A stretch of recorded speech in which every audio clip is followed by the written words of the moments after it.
আসন্ন ত্রয়োদশ জাতীয় সংসদ নির্বাচনে সার্বিক নিরাপত্তা প্রস্তুতি, জুলাই যোদ্ধা ওসমান হাদি সহ জুলাইয়ের সম্মুখ সারি যোদ্ধাদের জন্য বিশেষ নিরাপত্তা ব্যবস্থা গ্রহণ এবং লুট হওয়া অবৈধ অস্ত্র উদ্ধারের বিষয়টি বিশেষভাবে আলোচনা করা হয়েছে। স্বরাষ্ট্র মন্ত্রণালয় সহ বর্তমান অন্তর্বর্তী সরকার জুলাই গণ অভ্যুত্থানে সম্মুখ সারির যোদ্ধা ওসমান হাদির উপর হামলার ঘটনায় গভীর দুঃখ প্রকাশ করেছে। এই বিষয়টিকে সরকার সর্বোচ্চ গুরুত্ব দিয়ে দেখছে। অনতিবিলম্বে এই ঘটনার সঙ্গে জড়িতদের গ্রেপ্তারের জন্য আইন শৃঙ্খলা বাহিনীকে নির্দেশ দেওয়া হয়েছে। আশা করছি অতি দ্রুত সময়ের মধ্যে আমরা দুষ্কৃতিকারীদের গ্রেপ্তার করে আইনের আওতায় নিয়ে আসতে পারব। এই হামলায় জড়িত কাউকে কোনো প্রকার ছাড় দেওয়া হবে না। এই বিষয়ে আমরা জনগণকে সার্বিক সহযোগিতা পাব বলে দৃঢ় বিশ্বাস করি।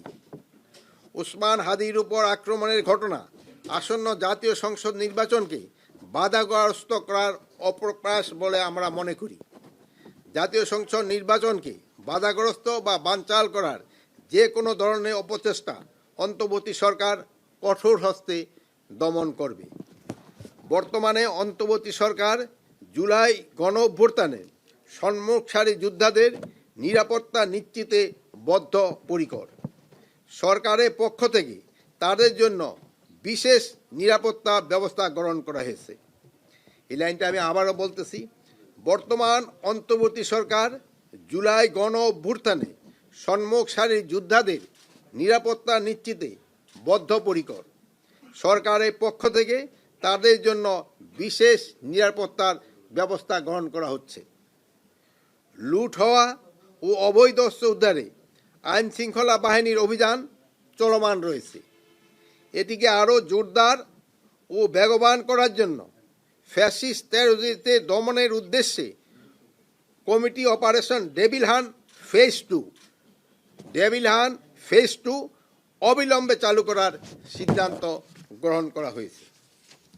এছাড়াও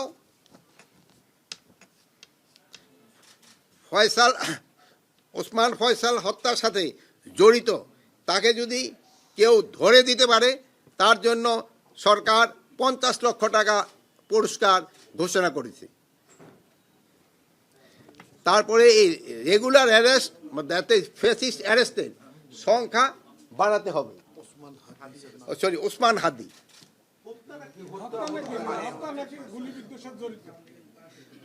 ওসমান হাদির গুলিবিদ্ধর সাথে যারা জড়িত তাদের ধরে দিতে পারলে 50 লক্ষ টাকা জড়িত। আপনারা সবাই ওসমান হাদির জন্য দোয়া করবেন। উনি ক্রিটিক্যাল কন্ডিশন অবস্থায় আছে। আমাদের সবার দোয়ায় আল্লাহ দিলে উনি আবার আমাদের মাঝে ফিরে আসতে পারবে।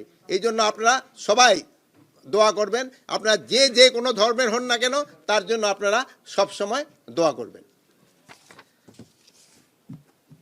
আরেকটা হলো হাতিয়ার ইস্যুর ক্ষেত্রে এতদিন শুধু সরকারি কর্মচারীদেরই হাতিয়ার দেওয়া হতো। এখন যারা ইলেকশনে পার্টিসিপেট করবে এবং তারাও যদি হাতিয়ার চায় তাদেরও হাতিয়ার আমরা লাইসেন্স তাদের আমরা দিব।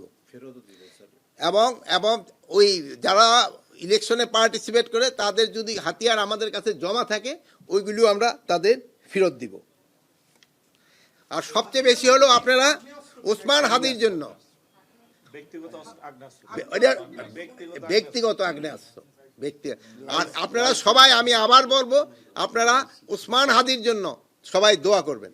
খাস দিলে আপনারা দোয়া করবেন। আপনারা যদি আমরা সবাই দোয়া করলে আল্লাহ ওসমান হাদি সুস্থ করে আবার আমাদের মাঝে ফিরিয়ে আনবে।